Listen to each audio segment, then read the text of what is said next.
Hey, what's up? Like, totally time for 90210. Well, hello everyone. Welcome back to the 90210 show. My name is Mark. With me as always is my girlfriend Carol. How you doing today, Carol? Hey, what's up? Not much. It's been a good week here. It is September 5th, 1997. That's right. We watched an episode of 90210. It's officially fall. Well, it will be the 21st of September. Oh, shut up. That's when it'll officially be fall. In my opinion, it's fall now. Oh, okay. And you know that seasons are completely subjective. So. That's right. Yeah. Well, yeah, I should have called you my subjective girlfriend, Carol. Officially fall. But in 90210 world, I think it's winter still, even though you could never tell. It's after New Year's. Yeah. It's slightly after New Year's. Yup. And Kelly's dad's in town. It's 1996 for them.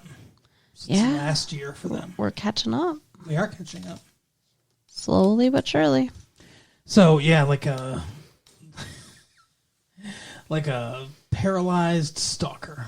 Slowly but surely catching up. But yeah, so the episode, I think, kind of starts on Kelly. Yeah. And Steve. It's a Roger Corman Film Festival. yeah. But Valerie has given Kelly Collins cocaine. Yeah, she's got the vial. And Where do you think they get that from? You think they just don't ask know. one of the actors to... well, I'm sure Or it's one of not the real. producers. Who's got one of those vials that you all keep cocaine in? Well, let me do the cocaine first, but then I'll give you the vial. Well, I mean, it's not like it's like an official thing. It's not like it's like patented by like some company and all cocaine vials. It is. It's patented by Pablo Escobar. I mean, I think that the vials could be different. They're not in this show, but they could be. I don't know. And I think that vial could hold anything if it wanted to. No. A vial can only hold cocaine. Seriously, what is a vial that size good for, though? Snorting coke out of? That's what I'm saying, besides that. Oh, okay. I see what you're saying. Pills. Holding pills. What? One pill? Maybe two. Medicine for mice? What kind of fucking pills is it going to hold? And who's got a vial of 2 pills that they're just carrying around? I actually know a dude who carries emergency medication inside of an empty bullet hanging off his keychain. What? Who's that? Oh, you wouldn't know him. I wouldn't? No. Okay. But isn't that weird? That is weird. But I'm saying it's probably about the same size. I want to know who it is. Hold on a second, everyone.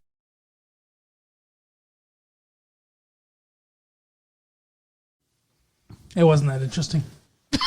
You guys didn't miss anything. It rarely is. It was just a name. Yep. Why? Why emergency medication? What kind of condition? Seizures. Oh. And I don't know what kind of it's actually blood pressure medication. I guess it's not emergency medication, but that's why. For seizures. Yeah. It's not for seizures. It's for blood pressure that has caused seizures. Oh. Yeah. That sounds not good. Yeah, it does. But it's not like a heart pill or something like that. It's actually emergency medicine. Yeah, a blood pressure pill is not going to lower your blood pressure instantly. Right. But I think the idea was just to have like 1 or 2 in case, like, you know, they're out and about when it's time to take the pill. Ate a salty meal. Yeah, exactly. Better double up on my blood pressure medication. Don't want it going above 200 over 150. Jesus. Yeah, that's pretty high, right? Yeah. Well, I mean, that's what it would have to be to like cause seizures. It happens. Well, I guess so. To some people. But I think we're getting Rest in way peace. derailed. Yeah.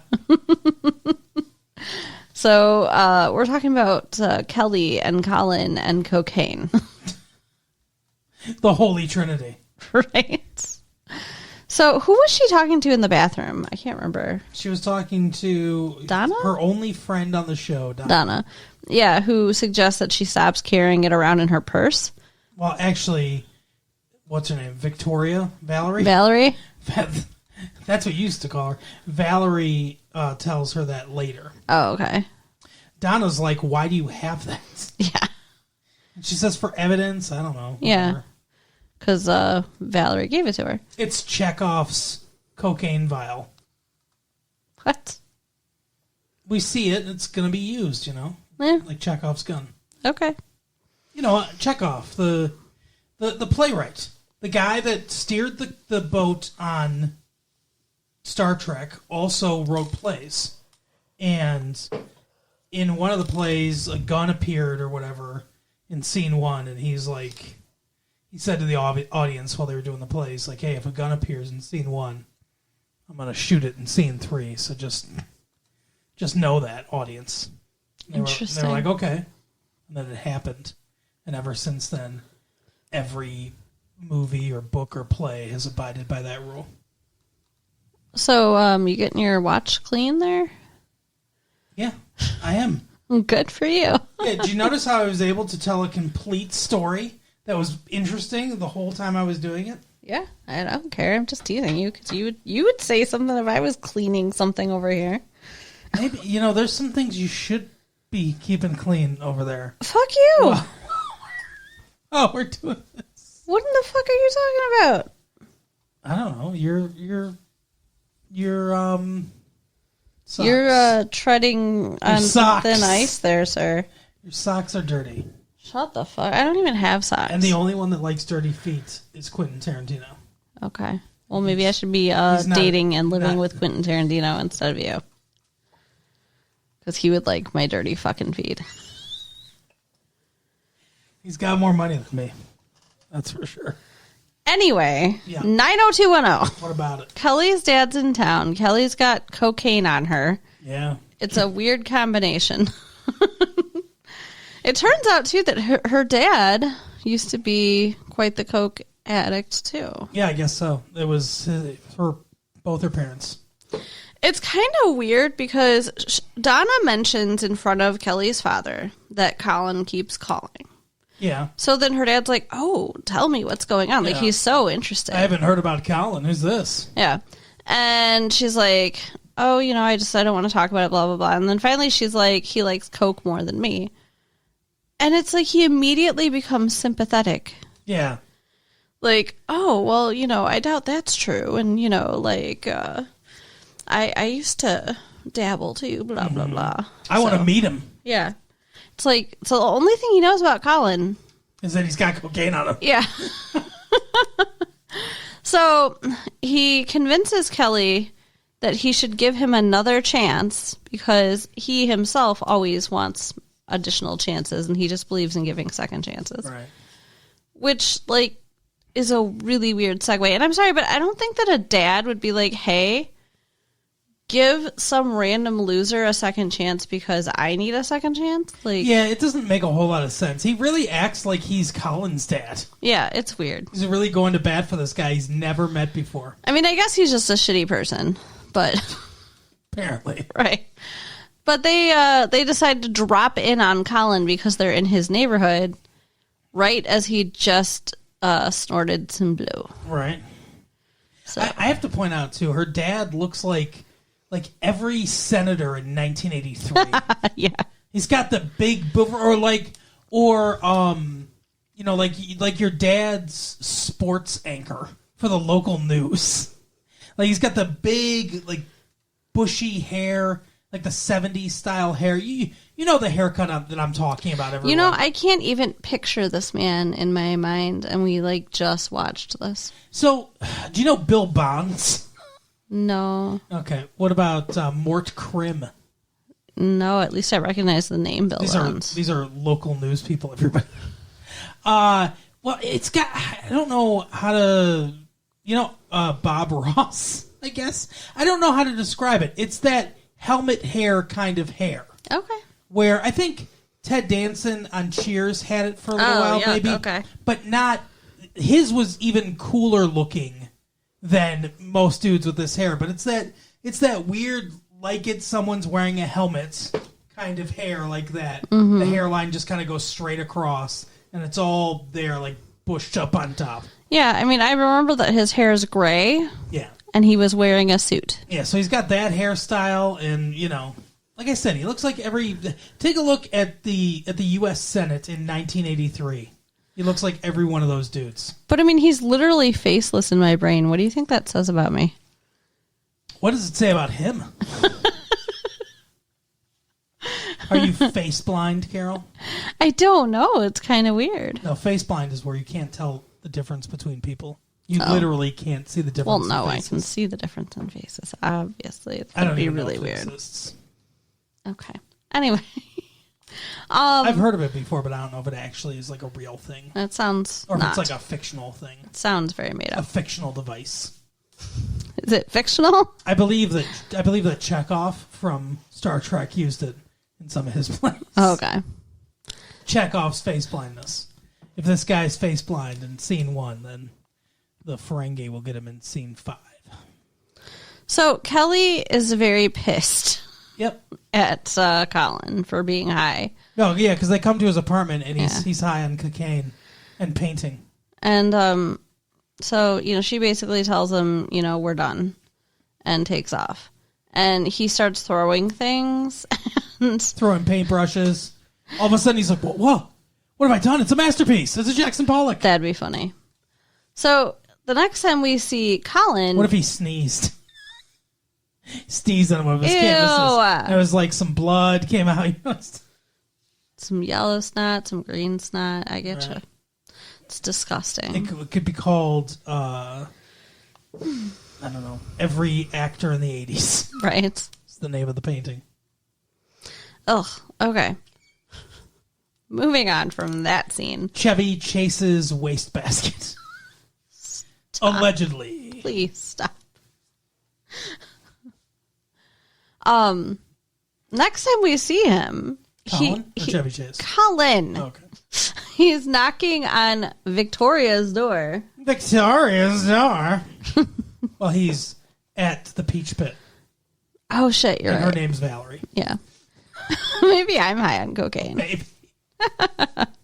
No, he shows up during this Maybe your nostrils are what you have to clean out. gross. He shows up during this movie screening that Steve's doing at the Peach Pit. Yeah, the Roger Corman screening, which we'll get to later, Yes. folks. And he takes Valerie away from David. Like they're I mean, literally, yes, but not in the metaphorical sense. they're cuddled up watching the movie, and he interrupts them and takes her away. She's looking really good, too, in that outfit she was wearing. Is she? What's she wearing? I don't remember. So she was wearing this, like, black dress. She had a black sweater thing over it, so it was covering a lot of her, but you could see a lot of cleavage, so. Nice. Happy for you. So, he asks for his cocaine back. Yeah.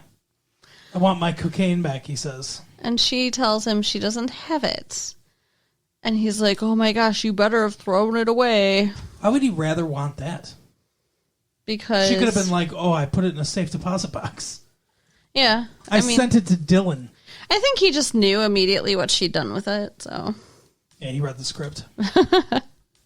But yeah, so he knows that she gave it to Kelly. Like, Kelly already said she's done with you. She already knows you're doing it, so what does it matter? It doesn't. And Valerie even says, like, are you mad because I gave it to Kelly, or are you mad because you can't do any drugs right now because you're out of drugs? Like, whatever. And he said, fuck you, and left. Yeah. I thought he was going to hit her. I thought so, too. He was very upset. Because I thought David was going to walk in and, like, catch him hitting her or something and, then, like, freak out on him.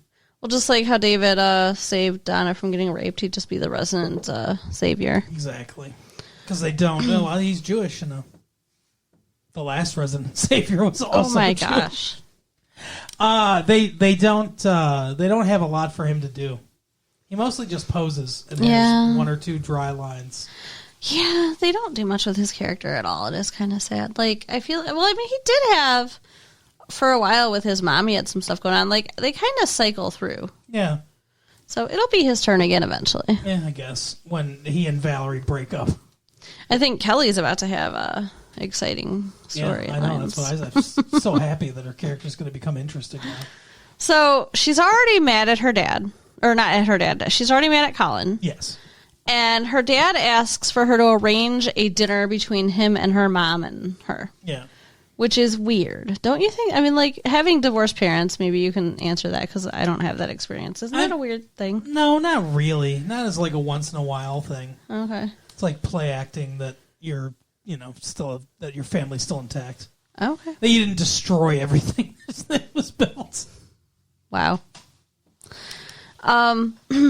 So apparently they were getting along super well, and Kelly's all happy. Like, I think she thinks they're going to get back together or something, which is ridiculous because Jackie is with David's dad. I don't know if she thinks they're going to get back together. I think she's just happy they're getting along. Yeah. But yeah, so she's very happy about this wonderful dinner that they had. And then her dad's supposed to be signing a lease. They looked at, houses together. In the neighborhood that she grew up in. Yeah. They used to have a house. So, like... Well, there's mudslides every year, and I'm thinking, like, why are you getting another house there? Right? Good question. Yeah, because it sounds like that was a starting out place when they didn't have much money, and now he has lots of money. Right. A starting out place, when they only had a few $1 million in the bank. Right. And, well, it was all going up their noses, so... True. But yeah, so they were house poor, but cocaine rich. There you go. But Kelly's got a lot of emotions, I think, going on right now. I guess. Like, she's mad at... Jenny Garth really selling that.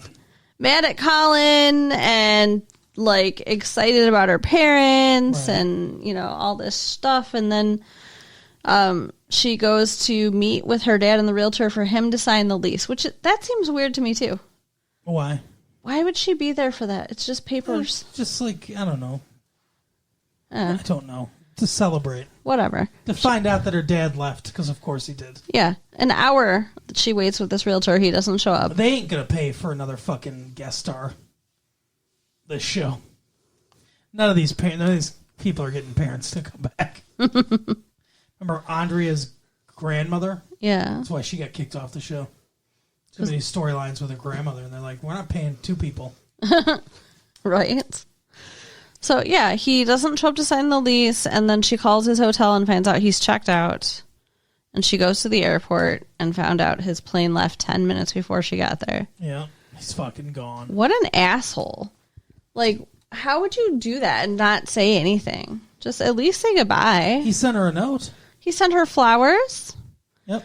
And a note apologizing and saying he had to go off to Milan for some textile deal. I said Rome. I was so close. You were. I knew it was going to be Italy. And he wrote her a check for $8,000. Yeah. And said, buy yourself a present and I'll see you in a couple months. And so she takes the vial of cocaine out of her purse, rolls the check up, and uses it to, says, thank you, Daddy. And uses it to snort the cocaine. I mean, it's very poetic, very dramatic. I know what she's going to spend the $8,000 on now. I think a normal person in the real world would do that. I think a normal person in the real world would roll up a check for $8,000 and snort a vial of cocaine. No, I'm just saying, like, if they did what she just did, then they'd be like, okay, I got, that out of my system. I feel like shit now, and move on. But that's true. It's notorious, the amount of people that try cocaine once and never want to do it again. You're right. Look at the 80s. There were about a bajillion, people on cocaine in the 80s that then, stopped in the 90s. Right. I don't know. None of them died. Not saying that. I'm just saying, like, I know this show is going to make it John be like, Belushi's still alive. She's got some huge problem now. Just like she had the diet pill problem earlier, which maybe, I guess, is realistic because both her parents had problems with drugs. She's so excited. That's all I could think of when she had the diet pill problem. Right. It's like, yeah, that's poor man's cocaine. Do you think she's going to go back to Colin because she'll also be on cocaine now, too? Because she needs some guy to make her feel better? Yeah, I think they're gonna have cocaine fueled sex. Gross. Sorry, I'm just thinking about her having sex, and it's like, I mean, objectively, she's pretty, but, like, I hate what she did with her hair and her personality, so now it's like the thought of her having sex, just like, ugh. Like, her face is always pinched up in a way that reminds me of, like, an old crabby aunt or something. Yep. Yeah. Exactly. You don't want to see your old crabby aunt have sex. No. I do not.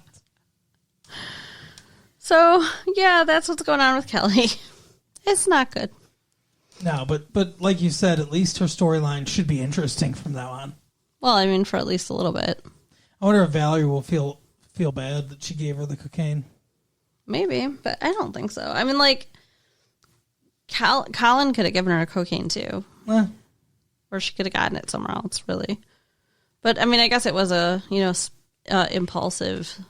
It was an impulse buy. It was an impulse action of convenience that wouldn't have happened otherwise. It's like how they have those vials of cocaine at the checkout counter. Right. Anyway. Oh, we are low on cocaine. So we were talking about... We were talking about what? Yawning and then fanning air into your mouth? Shut up. To ensure further yawns? We were talking about that movie screening thing. Oh, Roger Corman. They're having a Roger Corman movie festival. So they had this really weird scene where Brandon and Keats and Steve and Claire are watching this movie. Yeah, and it's like watching a movie with your grandfather.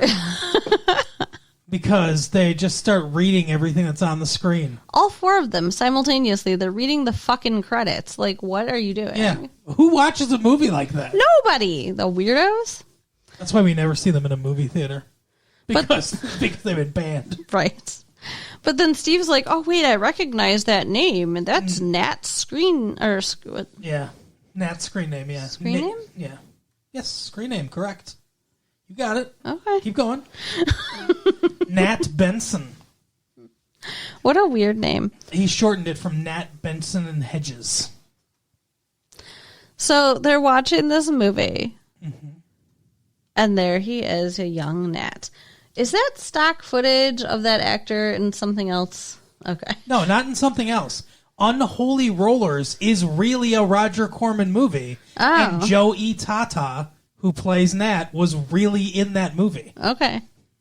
In the 70s. Yes. Okay. So it's stock footage, but it's not of a different movie. It's of that movie. They just changed his credited name from Joey Tata because, I mean, it would have been way too meta for them to be like, oh, Joey Tata, that's his fucking pseudonym. Right. But they just changed it to Nat Benson.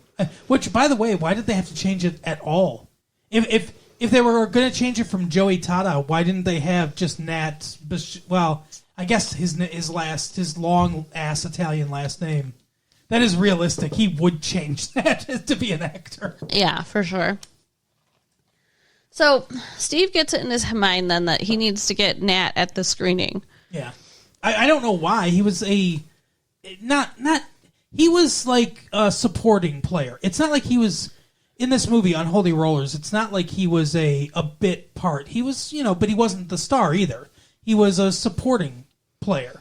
And this is a screening at the Peach Pit after dark, so it's not like it's Broadway, so I think having a supporting actor is okay. No, I think having a supporting actor is okay. I'm just saying I don't think it's like the big deal that Steve's making it out to be like, we gotta get him here.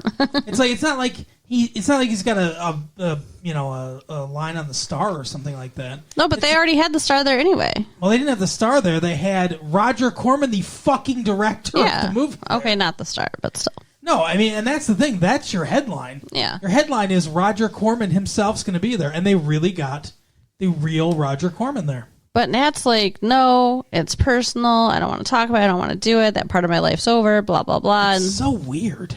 Well, and we still don't... he was like sexually assaulted or something. Right? And we still don't really know what happened. I mean, he just said no. And Steve figured out that it's something to do with a woman. Right. So then at the screening, some woman about his age shows up. And she's looking for Nat. She's like, oh, I thought he'd be here. What's your name, ma'am? My name's Plot Convenience. Right? Oh, and he's like, let's take a walk. And he takes her over to Nat. And he's happy to see her. Which makes no sense. Exactly. Why just come to the fucking screening then? Yeah. Did you think if you came to the screening, Roger Corman was going to see you and be like, "Oh, we had that deal, Nat. I own your soul. You must be in my next movie." Like, he could have just talked and whatever, you know? Yeah. Ridiculous. But now it looks like maybe he got laid because he seemed real happy the next morning. Yeah, I think so. And I'm wondering if, maybe he'll be with her now because she did say she's divorced. Maybe, I hope so. I mean, yeah, he's been single his whole life. It's kind of sad. Like, they broke up. She got married, had 3 kids. She's a grandma. She's divorced. Mm-hmm. He ended up the peach pit. taking over his dad's business. And that's it. That's the end of the narrative. Right. So. Well, Brandon's like a child to him. Yeah, I guess. He formed a relationship with Duke. Right. And his bad boy. Oh, how depressing. Yeah. And, he knows Burt Reynolds. yeah, I mean, he seems happy. He was on an episode of Win, Lose, or Draw. It was a game show with Burt Convey and Burt Reynolds. Joey Tata, or... Oh. Saying that was. And the fictional character was. Oh, okay. No, it was like, they used to play Pictionary. Burt Reynolds used to play Pictionary with his buddies or whatever in his fucking living room. And why not? They were like, let's make this into a show. We should make this into a show. So he got his friend Burt Convey to host it. And Burt Reynolds was always on it. And it was like, one team was like some of his friends, and the other team was like another celebrity and like, some of their friends? No, Burt Reynolds' friends. So they got Burt Reynolds' friends. And the set was designed to look like Burt Reynolds' living room. Weird. Yeah. So basically, instead of just hanging out with his friends, he turned to hanging out with his friends into a way to make money. Correct. Alrighty. And to share it with the entire world. Cool. Actors are weird. And then Burt Convey died of brain cancer. Unrelated, I would hope. No, apparently hanging out with Burt Reynolds too long gives you brain cancer. Oh, no. Lonnie Anderson, watch out. Anyway, so. 2 more storylines, I think. Is that what it is? I think. Okay. We have... I know Brandon. Yeah, there's Brandon and Keith. So, Brandon is in her office. Oh, I know the other storyline. I know. Donna. Yeah. Yeah. The so other storyline. Yeah, so Brandon's hanging out in the office of the editor. We can mention real quick that Valerie is in Colin's class, his art class. Oh, yeah. And she draws something. He's like, why don't you guys draw like kids? So weird. And then, so she's drawing stuff and she shows it to David, and David's like, good thing you suck good dick. He did not say that. You said that. He said it. She sucks good dick in your mind, and she wearing that little black dress and that sweater. I got you. I see where you're at. You think that I'm cheating on you in my mind? Maybe. No. No, you're there too. Okay. Well, as long as we're sharing. So, no, it's like he says it's a good thing you have other talents. That is the implication, though. Well, I mean, maybe she makes good brownies. You never know. Yeah. And also he doesn't show up to the next class, so she has to call him and tell him, "Hey." He's like, "I was up all night painting," and then they focus it on the blank canvas. Blank canvas, and it's like, were you really? It's like the camera was like, "You're a liar." Right. It's like, I'm taking a personal day. Mm-hmm. But yeah, so Brandon's in Keats's office for something. I don't remember why. Yeah, I mean, just whatever. He's in there. He answers the phone.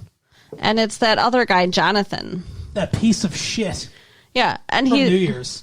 He's like, hey, can you give her a message? Mm-hmm. I'm going to be in town a week from Friday, and I want to take her out. And he's like, oh, yeah, I'll give her the message. And she's like, yeah, whatever. And he says something like, I can't remember. Like, he's like, she's with me now or whatever. He's like, yeah, we'll see about that. Yeah. Yeah, it's not good. So, but he also kind of like hinted that he suspected Brandon wouldn't give him the message. That's true. Give her the message. And he didn't right away. No. But then he talks to Valerie, and she's like, oh, just put it on a piece of paper and put it on her desk so then, you can say you left it for her. Which is what happens. Yeah. I mean, whatever. I don't really think that was even necessary. Like, I think it's okay that he didn't give her the message. I don't think she should be mad at him for not giving her the message. I agree. But it's inappropriate, the contact that they're having. Yeah. Yeah, this asshole then calls her and tells her that... This asshole then calls her and tells her that he's going to be in town. He told Brandon, oh, he didn't give you the message? And ends it with, I love you. Yeah. What the fuck? He's really... This is going to be a problem for them. Yeah. So momentarily she's mad at Brandon until she sees the fake note. And then all is forgiven. Yeah, because she's like, oh, he really did give me the message. Like, whatever. He doesn't care if I fuck this other guy. Do you think that she's going to end up breaking up with Brandon for the other guy? It's going to break them up. I don't know if she's going to end up with the other guy, but this is... Obviously, their relationship's doomed, and this is what's going to doom it. Yeah. It's kind of sad, because I think they were kind of good for each other. They're sort of a cute couple right now, but... Yeah, like, in real life, if I was with someone who had this deep of a relationship with an ex who actively wants her back, and they didn't see any problem with that at all, there's no way we'd be dating. Right. Because that's a setup for disaster. For sure.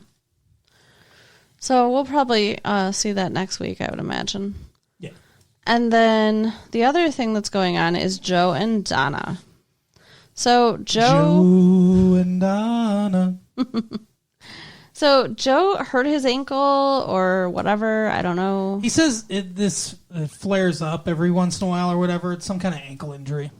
But he's having his ankle. It looks fucking nasty when they were looking at it too. Yeah, it looks black and bruised. blue and shit. Yeah. And he's using a cane and using ice and all this stuff. I don't know if this guy actually hurt his ankle. But if he didn't, I mean, kudos to the makeup department for the job they did on it, because it looked real and bad. But the doctor's like, oh, just stay off of it, it'll be fine. Which seems, I don't know, dismissive for a football player with an injury. Yeah. And then he's like... It is the off season. Okay. So then he's like, let's just check out the rest of you while you're here. And then he hears something...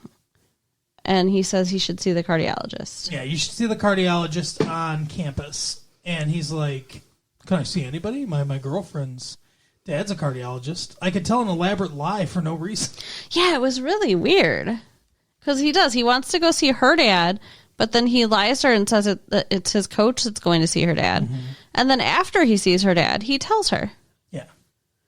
He said he didn't want to worry her, presumably unnecessarily. Right.